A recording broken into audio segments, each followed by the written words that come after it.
I'm curious just to hear my dad's opinion on federal student loans because I have no idea which direction he's going to take Yeah, that. couldn't. All right, welcome to episode 52 of Farm to Markets. Today we are talking about student loan forgiveness, if the stock market is going to reclaim its losses, and more lightning round questions at the end. The Biden administration said that it would provide up to $10,000 in student debt cancellation for borrowers with annual income under certain limits. The Education Department estimates about 8 million people will be eligible, and the total cost will be about $240 billion over the next 10 years. What ramifications will this have on the future of tuition prices, student borrowing, and degree selection, Drew? So this basically takes a bad student loan program and it makes it much, much worse. So people respond to incentives and you get more of what you subsidize and less of what you penalize. Now, you learned that in Economics 101. Well, in the case of the $1.7 trillion student loan problem, the Biden administration is basically providing incentives for people to embrace student loans. Instead of reject them, they're just going to start embracing them. I think that the federal loan forgiveness plan is just part of this whole perverse incentives package. I think the real snake in the grass is probably the new income repayment rule, which limits the future student loan payment to 5% of their income once their income exceeds $30,000 per year. So basically what this means is you can make $50,000 or $500,000 and your payment will never exceed 5% of your income for every dollar after that 30K. And after 20 years, it's all forgiven anyway. So students would have an incentive to borrow way more than they need because who cares? The government will either limit their future payments, they're fixed, or they're going to forgive it.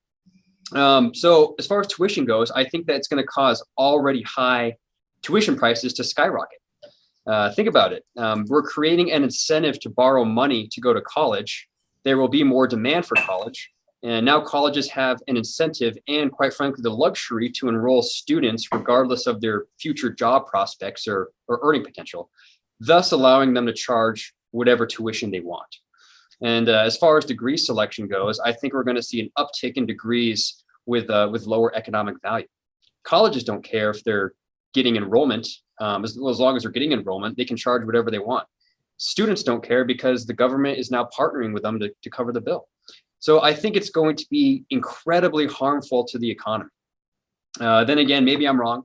Maybe encouraging young people to be unwise with other people's money will have no economic ramifications. I guess we'll see. Alex. Well, there's not a whole lot to add to what Drew said. I think he explained it pretty well.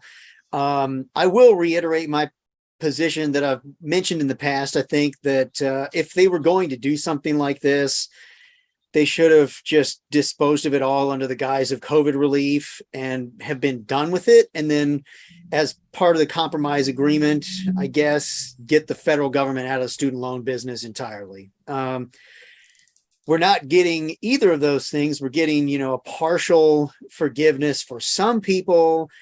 And like Drew said, this is really only just going to make the problem worse. Colleges are going to look at this from the standpoint of, it doesn't matter what they charge.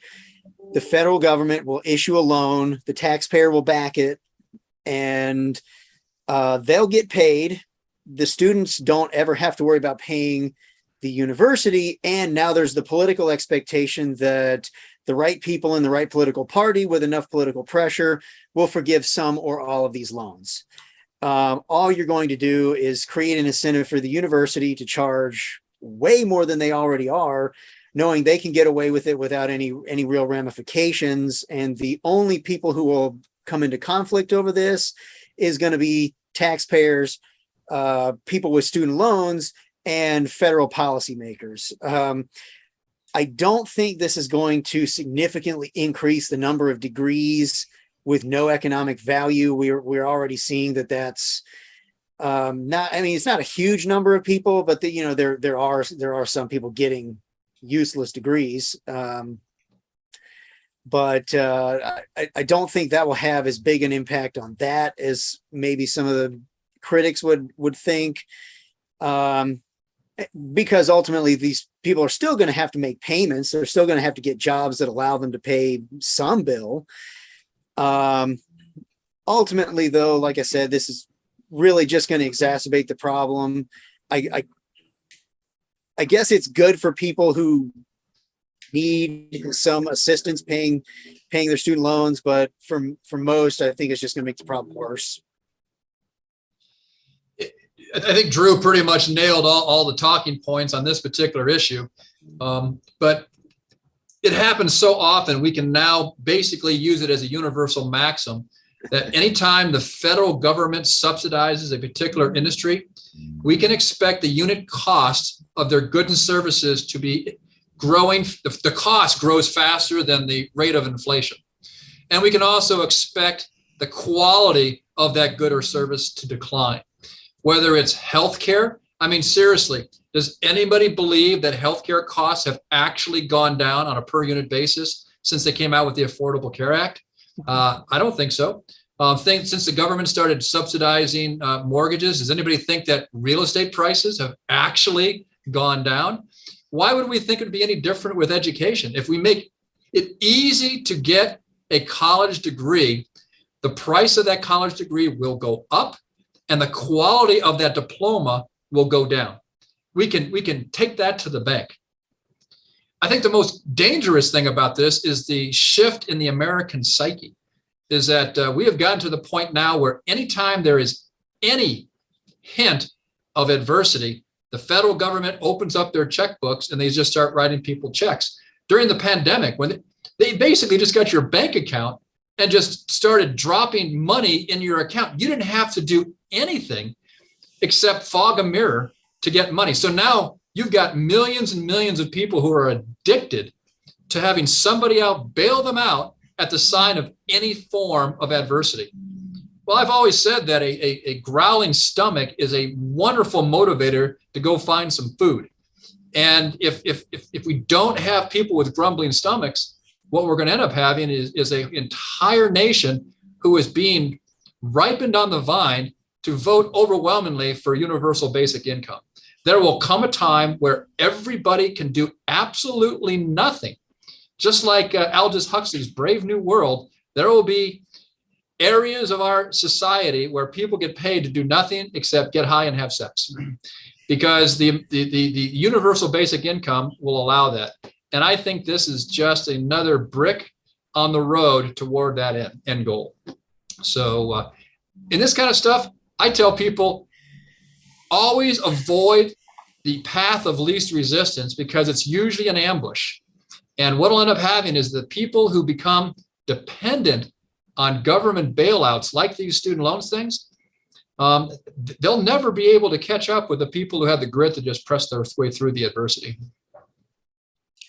Well, I can't follow that with anything more insightful, but the one thing I will say is not a lot of attention is paid to the college planning industry.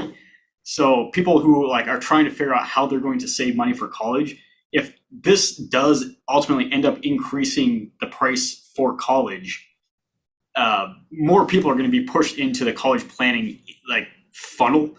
So you're getting, and the college planning industry is responsible for a lot of this, because they're like, look, if you take out, one of these loans and you get, a qualified government job or, one of these jobs that fits this criteria, the chances of you having to pay this loan, you may not have to pay this loan back. And that, I think the planning industry in itself is partly responsible for getting a fire lit under people thinking that they don't have to pay this loan back. They're also the people telling you to not make retirement plan contributions. So that way, when you fill out your FAFSA and your CSS application, that you qualify for more student aid. But the thing that I've never seen is any research done on the opportunity cost from all these cockamamie planning shenanigans that they do.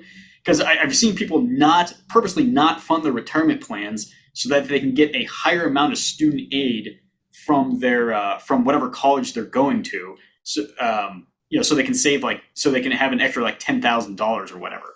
But they don't account for the opportunity cost of not making a retirement plan contribution.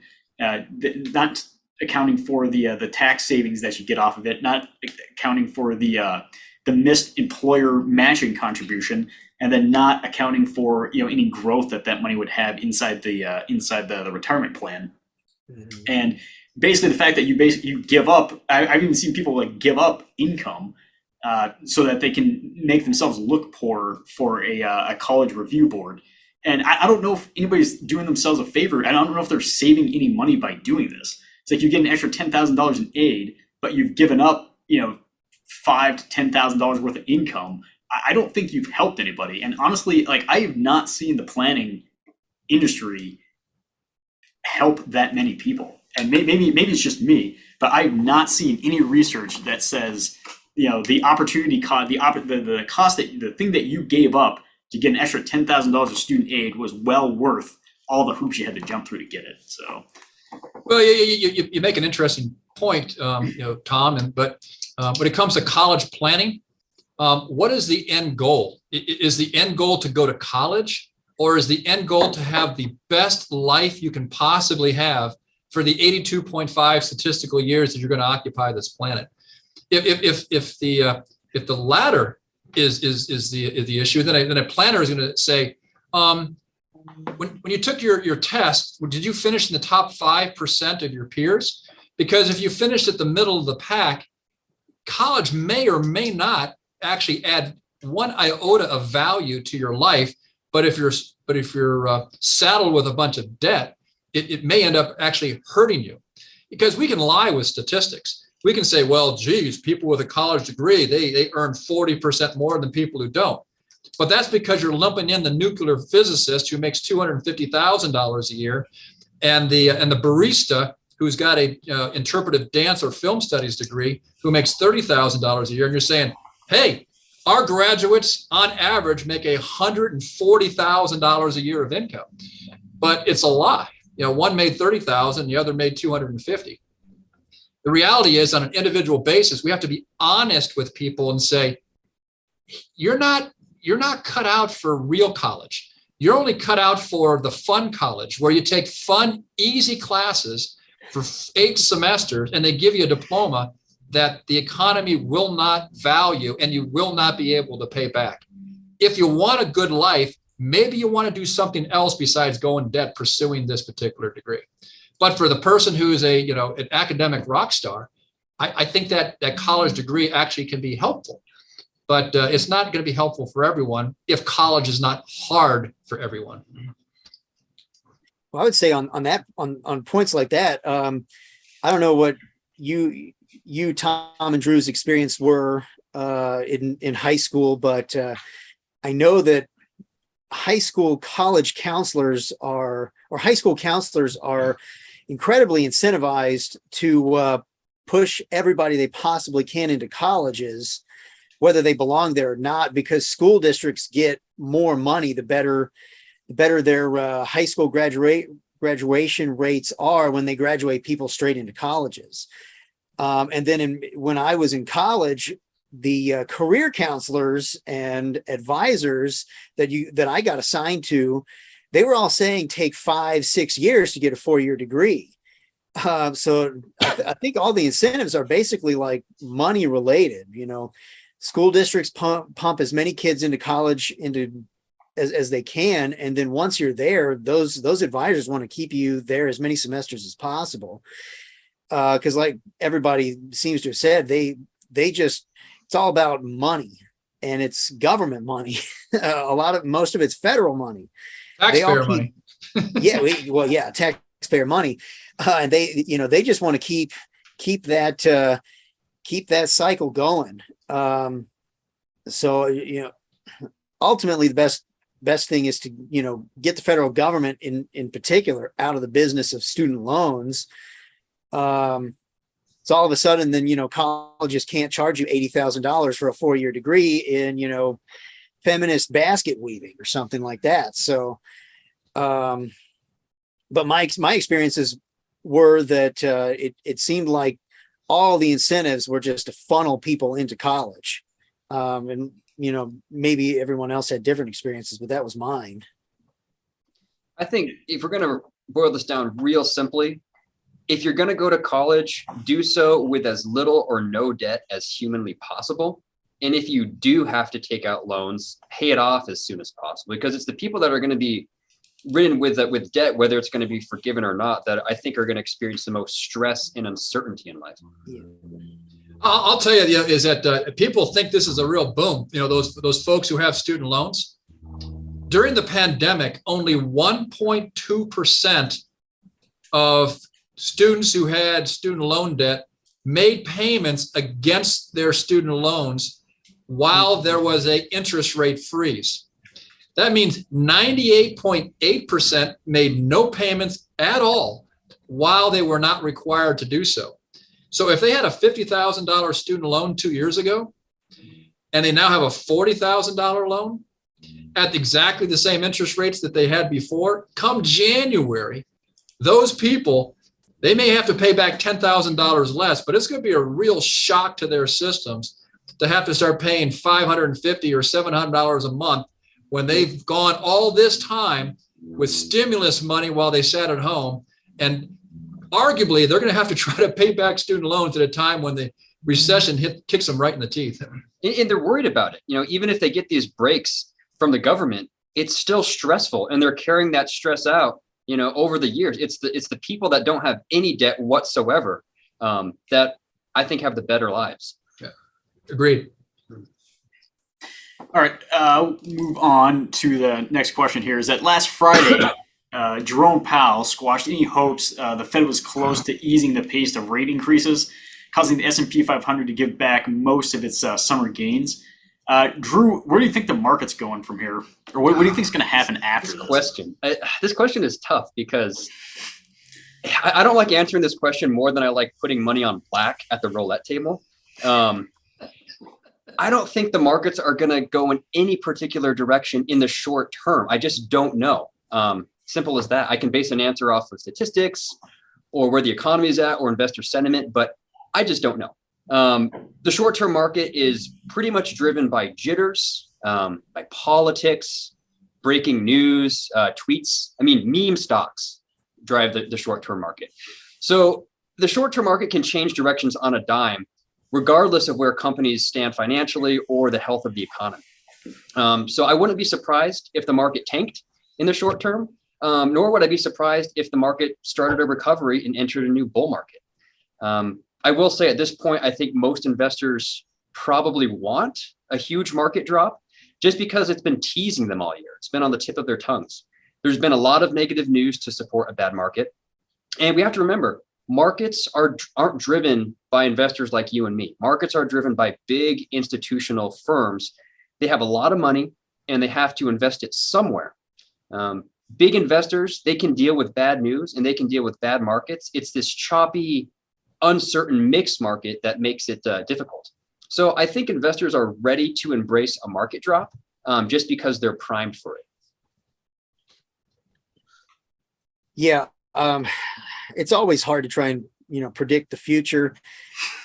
And as soon as you try, something weird happens and you end up with pile over your face. That being said, we've already had a pretty significant pullback in stock markets this year. In the spring, and right now, if you make me just pick what I think might be coming, I think we're probably in the eye of the storm more than the storm has passed. Just looking forward on key things like food, energy, commodities. Right now, it looks like those are going to have pretty good problems come winter and into the spring, at least in certain parts of the world. And that's just going to make it hard on consumer markets in, places like Europe or China, manufacturing problems in places like Europe or China. Europe, because, already right now in Germany, they're trying to decide which industries to turn the lights off on and come back when energy prices come back down, if they ever do.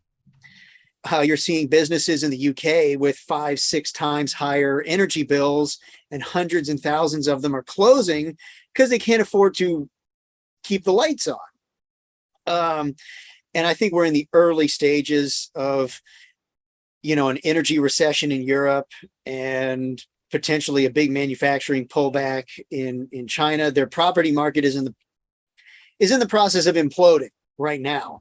So, and those are just a handful of things that, I think over the next few months will drag on markets globally. It doesn't necessarily mean that the American economy is going to come crashing down or anything like that. But right now, it just seems like the market short term is trading on these headlines. Longer term, I think, there are more clouds on the horizon than there are sunny skies. So, I mean, if you make me pick, I would say brace for another round of issues in the market. Right now, the data is being spun so ridiculously. In many cases, it's laughable. We're in a recession that's not really a recession. Energy prices for things like gasoline have gone up 80 to 100% and then pulled back 20%. And that's supposed to be a victory for the working class. I think there are more problems on the horizon, so who really knows? Anything can happen. But if you make me put money down on the table, I would bet on the worst is not behind us. The froth we're currently seeing is a game of chicken between the markets and the Federal Reserve.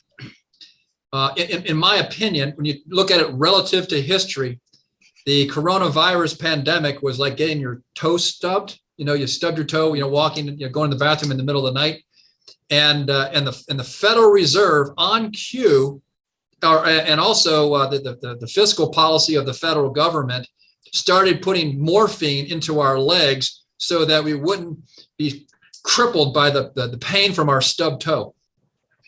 Well, we're at the point now where we are addicted to morphine. The market is addicted to morphine, and we're all sitting around waiting for our next morphine fix with easy money policies from the Fed and from the government. The government has already shown that they're going to continue to give us morphine. But the Federal Reserve, which is supposed to be nonpartisan, is saying, you guys are addicted to morphine, and we're going to start cutting back on morphine injections. And the market goes, oh my gosh, they're actually going to cut back on the morphine. And the market's going through withdrawals and gyrations. And that's what we saw here the last couple of weeks.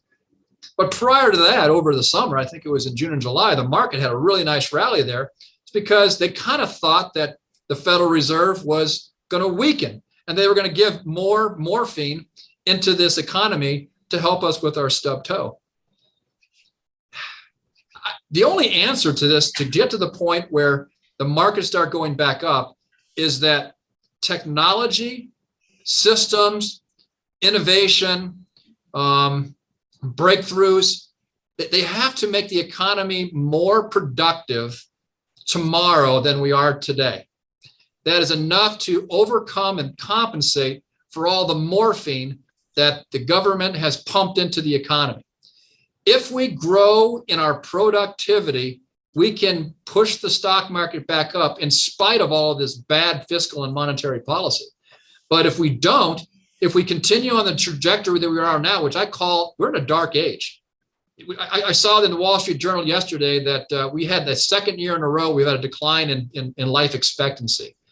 I can't imagine that. We have some of the best healthcare, the best access to clean water and food in history, and yet we're seeing a decline in life expectancy. That's a dark age. Unless we overcome this dark age, we're going to continue to see some struggles in the market. Jerome Powell made the unfortunate comment at the last meeting that they were getting close to the neutral rate or something to that effect, something that they're close to the neutral rate, which basically made everybody in the market think that they were going to ease up on rate hikes. And that's basically what gave us the summer market rally. And then this last one, he came out very strongly and corrected himself by saying that they were going to do what's needed until the job is done. And that basically sent markets down from there. The other thing he did is kind of incited Paul Volcker, I can't remember how you say his last name, but from the 1980s when they actually increased the Fed funds rate went up to about 20%. And so he's trying to basically just indicate to the market that he's not going to ease up until they start seeing inflation significantly come down. And the same thing when Paul did this Paul Volcker did this in the June of 1981. Markets were pretty volatile for a number of years after that, and you're probably going to see something that's similar to that. But the thing you don't want to do is decide what you think is going to happen and then make drastic investment decisions based on that, because lots of people get things wrong, and nobody knows what factor is going to influence the market tomorrow. It could be something optimistic. I mean, there could be some good news that makes things optimistic and completely changes investor psychology on what they think is going to happen, or it could say pessimistic, like a lot of people think it is right now.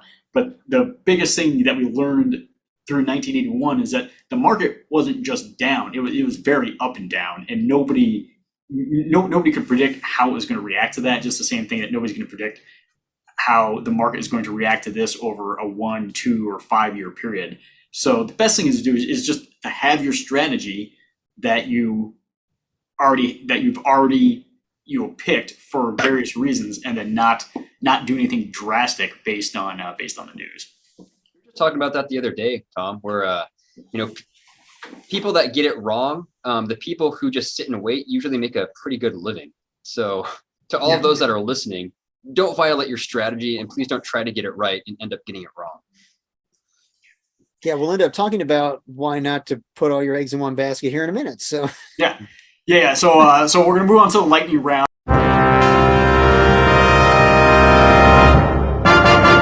And this is actually going to have to be a lightning round because we only have 4 minutes. So,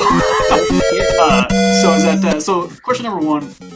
Specialized ETFs. So ETFs there's such a thing called specialized ETFs, and these ETFs invest in things that are specific to like remote work, the metaverse, legalized cannabis, or Bitcoin. And what a study found is that most of these funds lose 30% of their value over a 5-year period after the fund is launched. Drew, why do you think that? Why do you think they lose 30% of their value over 5 years? I'll keep it real simple. Specialized ETFs are the Tide Pod challenge of the investment world. They're overly inflated by the hype, and then they settle. And they realize it was a bad idea. Alex? Yeah, I'll just kind of echo that. A lot of these things like crypto, VR gaming, metaverse, stocks and ETFs tend to be hyped to the moon. And then they have to, to put it in Wall Street Bets terms, early investors need to find people to buy their bags. And then those people are the ones that end up losing money. So if you've seen triple-digit returns in an industry, you missed it, don't buy their bags.